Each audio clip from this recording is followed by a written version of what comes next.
Booking is now open for the Primary Education Summit 2023. Entitled Visions for the Future, it's been designed in three parts.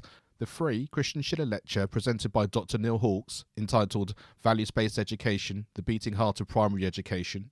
This is supported by 11 pre-recorded presentations and 4 live panel discussions. To find out more, get involved and make the most of this amazing event, please go to nape.org.uk/summit. That's nape.org.uk/summit. Hello, my name is Mark Taylor and welcome to the Education on Fire podcast. The place for creative and inspiring learning from around the world. Listen to teachers, parents and mentors share how they are supporting children to live their best authentic life and are proving to be a guiding light to us all. Hello, welcome back to the Education on Fire podcast. Thank you so much for joining me. Today we're going to be focusing on early years, and this is in relation to the Khalifa International Award for Early Learning. Now, this new prize is aimed at recognising excellence in early years education. It has 2 categories: Best Research and Studies and Best Programme and Teaching Practices. 2 winners in each category will receive $50,000. So you can see there's a real incentive to get involved, not just in terms of the money, but also in terms of being able to really share really great practice and the chance to really benefit everybody that's involved in the early years. Now, joining me to discuss this is Nirmala, and she is Professor in Early Childhood Development and Education at the University of Hong Kong. And she's going to be sitting on the committee and judging panel for this particular award and has an insight of obviously great expertise, and also can share with us exactly how you get involved and some of the key points about it. So I really hope you enjoy this if you're involved in the early years and have this opportunity to make a difference in early years education. Hello, Nirmala. Thank you so much for being part of the Education on Fire podcast. I'm excited to be able to share the work that you're doing and the Khalifa Award, because I think it has the opportunity, first of all, to get people involved in a way that maybe they wouldn't have been able to before, because because of the size of the award and the focus on it. But I think it also opens up that conversation, which is the most important thing, especially as we talk about this in sort of a global setting rather than just sort of individual countries. So thank you so much for being here. Thank you for inviting me. So why don't we start with your sort of day-to-day background in terms of your sort of educational work and what you're up to, and then we can see how that ties into sort of being on the committee and your job for that as well. Right, right. I'm a professor of early childhood development and education at the University of Hong Kong. And I do research in the area. I work in many different countries, and I work in a faculty of education. So I train teachers and researchers to work in early year settings and to become teacher trainers. So I'm part of this award committee, and we really want to focus on promoting noteworthy practices in early childhood education throughout the world. So that is my background.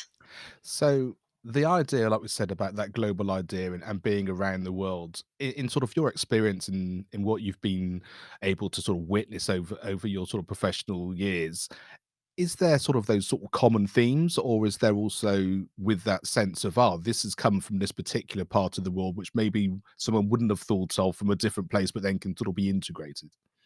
Yes. Well, I think there are definitely common themes. We have a common biology. We know that young children thrive when they are provided nurturing care and they're provided stimulation. Right. And we know all over the world, because of the evidence, that there has been an increase in participation in preschool or childcare. And we know that children that go to preschools uh, tend to be much better prepared for primary school, right? In terms of the school readiness. We also know that quality of care that children receive is very important, and high quality care has the potential to mitigate socioeconomic gradients in early childhood development. So we know that children experience uh, different home environments, that some parents stimulate their children more, etc. So we know this, right? And all over the world, research is coming. Primarily, this work was conducted in more developed countries like the US, the UK, Australia, but now we're getting this evidence from around the world that children benefit from participation in early childhood, but also we know that the quality of care that they receive matters. So that's the commonality. Um, I guess my work focuses on providing evidence for governments to scale up good practices. So we want to increase investment in the early years, right? Investment from governments, investment from civil society, investment from the private sector, so young children can have um, a, a positive and high quality early experience. So that I think um, summarizes the kind of work that I do. I do the research, and I want to train teachers to provide high quality early childhood care and education. And what's that sort of look like in if you sort of had to summarize it? Because I know certainly from the conversations that I've had over the years, the early years and the framework of their experience and the learning that they're doing can be very different than, like, say, as you start to hit primary and then sort of later on into primary as well. So what's your sort of view of that in terms of what's been good practice or what you've seen working well? Right. I think there are two things that are important everywhere, right? Um, because we have different curricula in different countries, different national curricula, different approaches to early childhood education. We have from Montessori approach to more project-based approach. But what we know is critical is the teacher, the quality of the educator or the pedagogue, or they're called different things, right? Early childhood educator or kindergarten teacher or reception class teacher. So we know that what's really important is training, and that training that they receive, uh, it should preferably be pre-service, right? Pre-service training should be competency based. uh, that this training should include certain elements, including a supervised practicum, some knowledge about child development, about how to work with families, etc. So that we know is common, having a really good teacher. We also know the environment must be safe and secure. We also know that there must be certain kinds of resources to support children. There need to be, it doesn't have to be expensive. We can have low cost, no cost materials, but we do need materials to teach children. They need, homemade toys or some crayons. We need an environment that's safe, that's secure, and we want what we call an appropriate teacher-child ratio, because in some countries there may be 80 children to one teacher in preschool, and that's very hard for the teacher to provide individual attention, right? So we do know, we do know that there are certain characteristics tied to the educator, tied to the environment, tied to the availability of resources. We know supervision is important. But we also must be mindful of the fact that quality education can look different in different places, right? So I think we need to be sensitive to cultural differences. And I guess that's where that training comes into its own, really, isn't it? Because if everybody has this really amazing grounding in those things that you've just spoken about, that then gives the professionalism and the understanding and hopefully the respect, which I think a lot of people here in the UK would feel it is lacking somewhat, in allowing the teacher then to do what they know is best for their children in their particular environment. And like you say, that would Exactly. that would look very different school to school in one particular country, but would look very different from country to country or continent to continent. Absolutely, absolutely. That's why, in many countries, they try to get teachers who live in the same area as the children that they serve so they have a better understanding. Like even rural Britain would be quite different from, say, living in London. So the different circumstances, family relationships, etc. Yeah, they're very Yeah, communities. yeah, and that's something I've heard actually from sort of international schools when they're being set up in new places. It's that kind of really utilizing the understanding and the knowledge in local teachers that are then able to be brought into the fold of whatever the international school's focus is or the way they want to educate. But that kind of hand in hand and that sort of commonality of what's important from both sides is does seem to be very successful and a great sort of foundation for moving forward. So let's talk a little bit about the award itself. How's it sort of set up and how does the system work in terms of the application process, what's needed and how it sort of works through to the final stages there?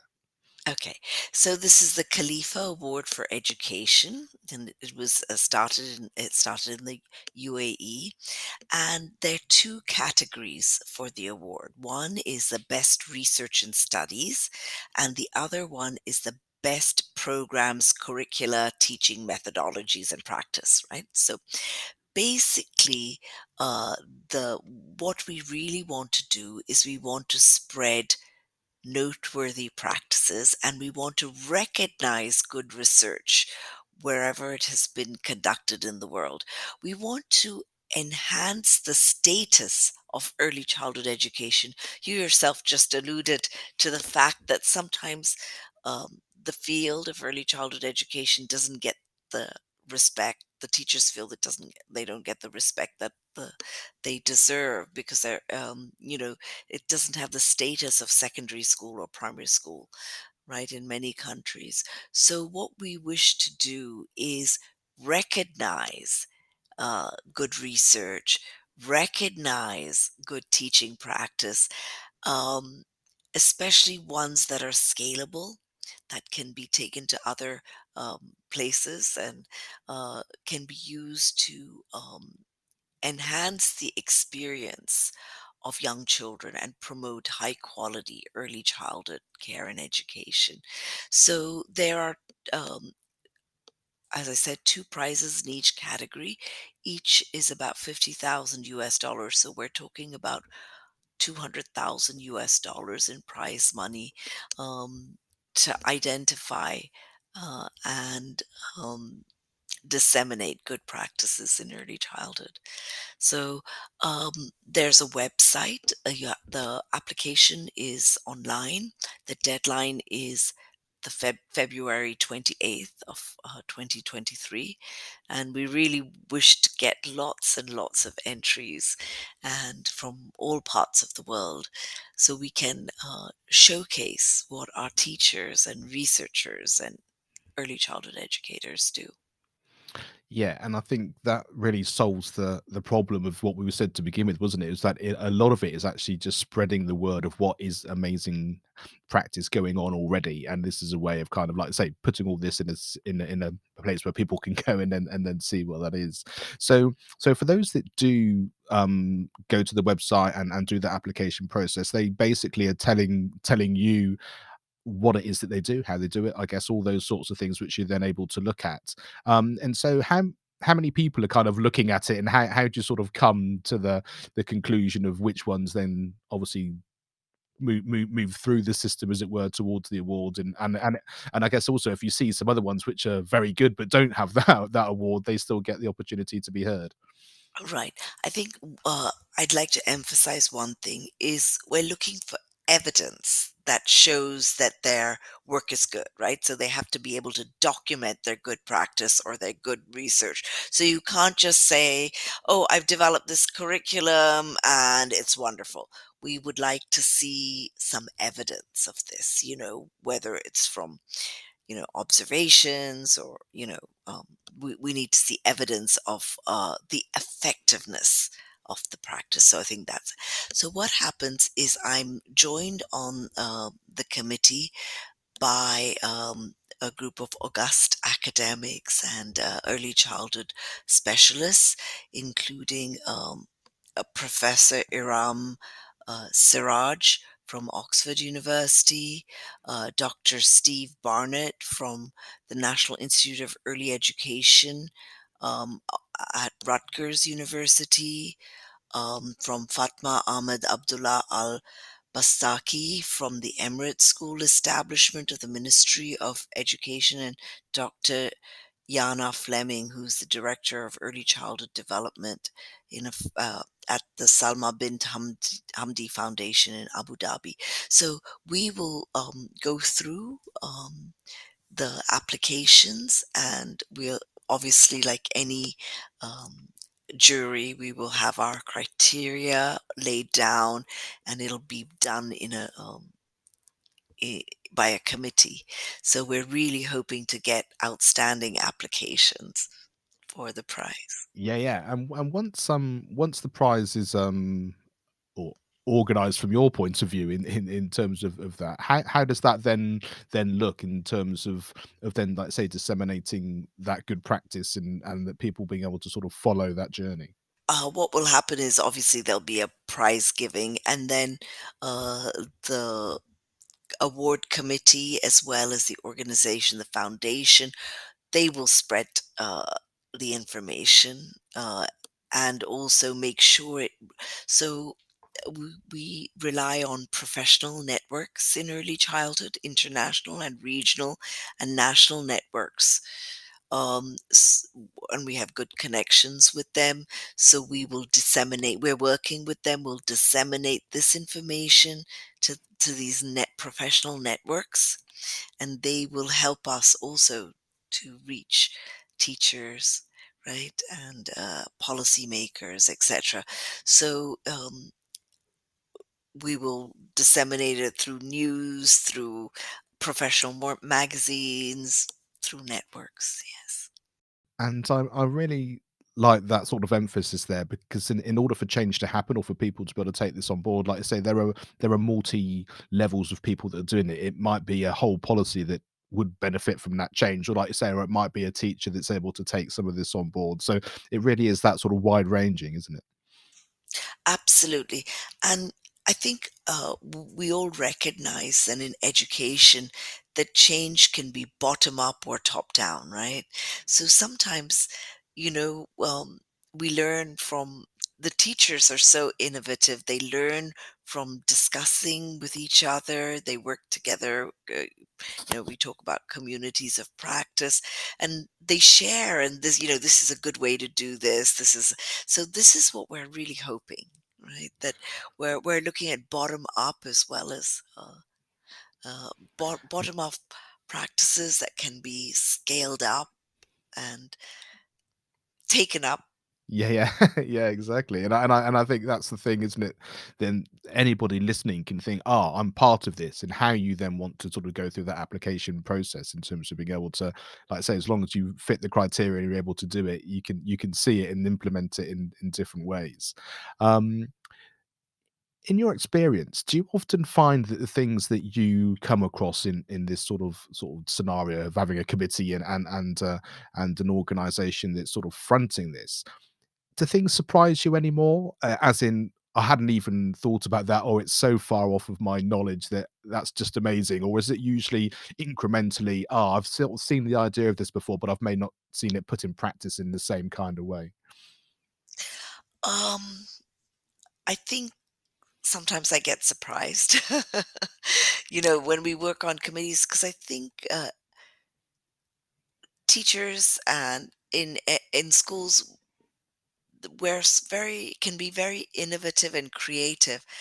We don't need to look much further than the COVID pandemic. I was just so amazed. I mean, this was, by what I was reading about what how much teachers were doing to make sure that children from disadvantaged backgrounds did not experience learning loss. Even before the government stepped in, teachers were doing things in their communities. They were just quite amazing. So sometimes we do get surprised, right?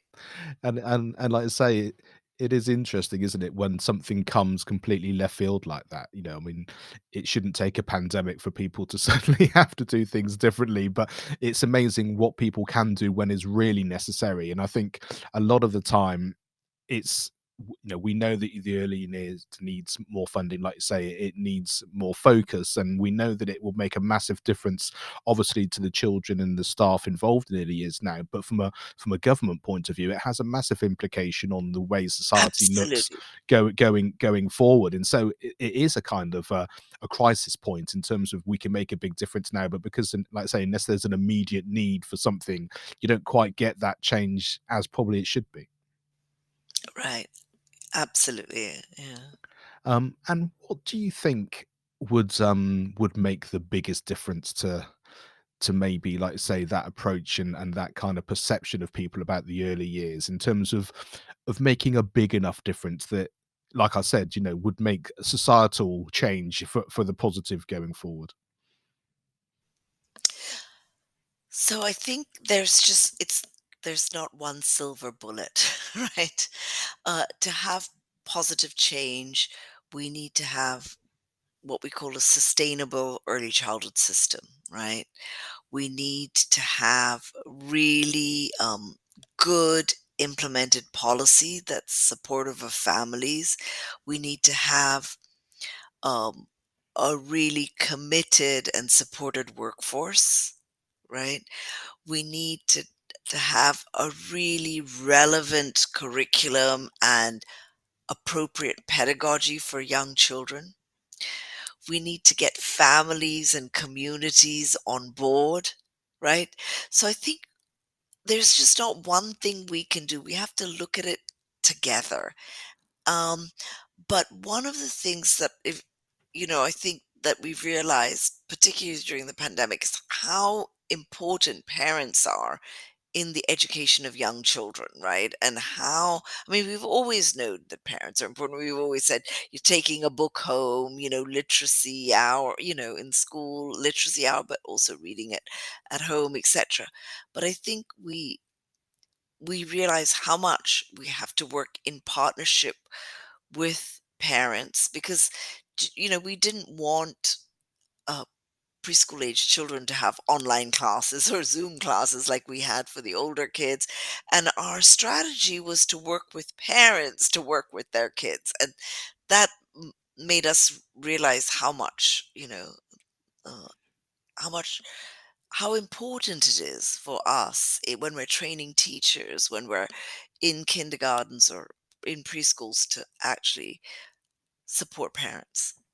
Because I guess when you have the child at the center of this vision diagram, however you want to call it, they're in school for a large part of their day, but they're obviously at home for a large part of their day, aren't you? So you can see how all of those influences are incredibly important, and also, like I say, having that community feel of everyone understanding each part of that puzzle. What you as a parent think is happening within the education system and what the education system is thinking is and possible depending on the circumstances at home as well. And then, like say, it becomes like a joint conversation which is sort of elevating the child based on, like we said, all the differences depending on where you live and circumstances and that kind of thing, but at least it's done under some kind of common ground. And then you lose all that disjointedness, and that, I guess we have a level playing field in terms of what we're able to do to support the children in the best way for them. And I guess that comes down to that sort of personalized learning, but in a group setting, as it were. Um, I guess one of the final things I'd like to just ask you is the fact that so often I kind of hear in conversations that from an early years perspective, a lot of the sort of perceptions from higher level governments and policy and that kind of thing, they think of it in the same way as they think of primary and of older education, rather than seeing the real need and, like I say, the evidence-based idea of what early years classrooms or education settings should look like. Is that something which is very UK based, which is what I've often heard it from here. But does the same sort of thing happen in other places as well? It varies. I know what you mean about schoolification of the early years, right? Um, I think in most countries there is a focus on play-based education. And in East Asia, particularly, we don't want preschool to be like prep school. It is very formal. It is, um, where they're large group teaching, etc. We do want children to enjoy learning, and we do want learning to be play based. And early years teachers often come under pressure from parents because the sort of the East Asian idea is children should not be left behind at the starting gate of school. So they want to send them to all sorts of classes, etc. So our challenge is to actually make the formal less formal, right? And um, but in different places, it's different, right? Because in some countries, um, I hear primary school teachers saying that the children have not learned enough of the basic pre-academic. They should know colors, or you don't have to be didactic, but they should have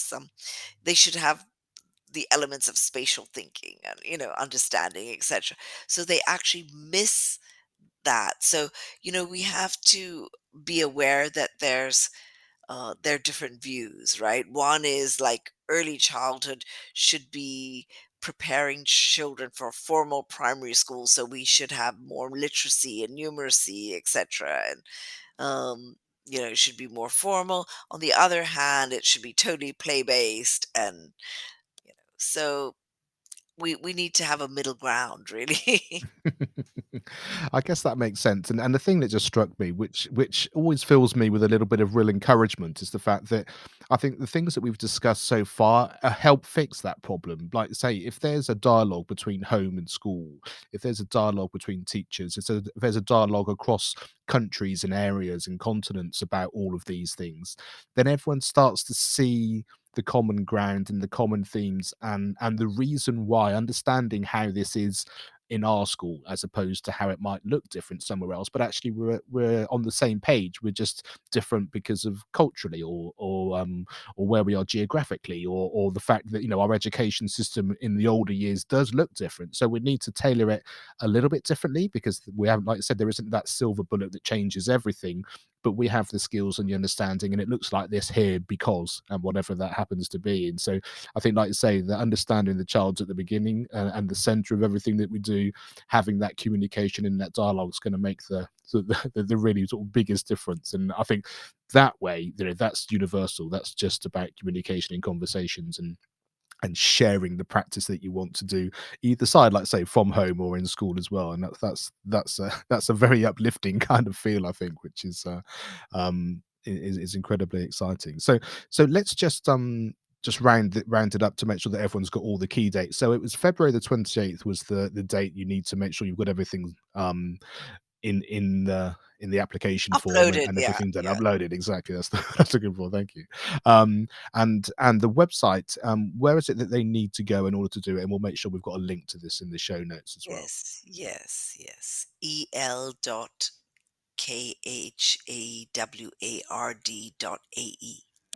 Fantastic. And you'll be able to, like I said, in the show notes, you'll be able to click straight through that to make sure you can do it. And I look forward to hearing what happens within the awards, what actually comes out and who wins, and hear some of these amazing ideas, and be able to share that, if we can, through the podcast, but also, like we say, be able to sort of elevate again this good practice, and be able to support early years, which we said is quite rightly so important, both for the people involved directly now, but also I think for all of us going forward into certainly developing the world that we'd like to live in, and supporting people to be able to be part of that in the best kind of way. So yeah, thank you so much for joining me. I really, really do appreciate it, and best of luck with the whole process. Thank you so much. Thank you. Thank you for listening and being part of this wonderful community. With over 300 episodes, I've collated 20 resources from guests that have been on the show to help you in your educational journey and those of you involved with young people. Just go to educationonfire.com and you can sign up on the homepage.